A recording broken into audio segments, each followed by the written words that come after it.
आज्ञा गोटे मनुवादी तपी मिश्र रामुआ बारंबार सोशल मीडिया रे बाबा साहेब को अपमानित कर चली। आपण मान टिके निज आखिरे देखंतु रिसेंट काली से तपी मिश्र सोशल मीडिया रे बाबा साहेब को कोउ भली अपमानित करिछि। आपण मान टिके देखंतु से तपी मिश्र लिखिछि एई मनुवादी काउर निम्न मानसिकता अत्यंत घृणित।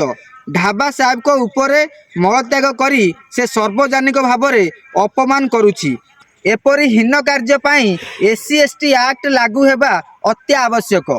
ओडिशावासी आपण माने देखिले तो से मनुवादी कोउ भली भाव में बाबा साहेब को सोशल मीडिया ढाबा साहेब लेखिकी पोस्ट करिकी अपमानित करुछि। सी पुणी गोटे सामान्य काउ को नहीं कि ओडिशावासी आपण माने कहतु ए मनुवादी रामुआ सोशल मीडिया रे बाबा साहेब को अपमानित करुछि कि नहीं। आउ रामुआ तू जदि मो वीडियो देखुचु ताहले गोटे कथा मन रख, तोर हिसाब किताब बहुत जल्दी हबो आ बहुत बड़ आकार रे हबो। खाली टिके समय को अपेक्षा कर, मते छोटकाटिया भावना। आमे जो संगठन ने काम करछु ना, आमर जो भीम आर्मी बहुजन संगठन अछि ना, तते जदि नंगला न करदेव ताहले मते तू कहिबू। ओडिशावासी वीडियोटा शेयर करिकी से रामुआ कतरे पहुंचातु। जय भीम।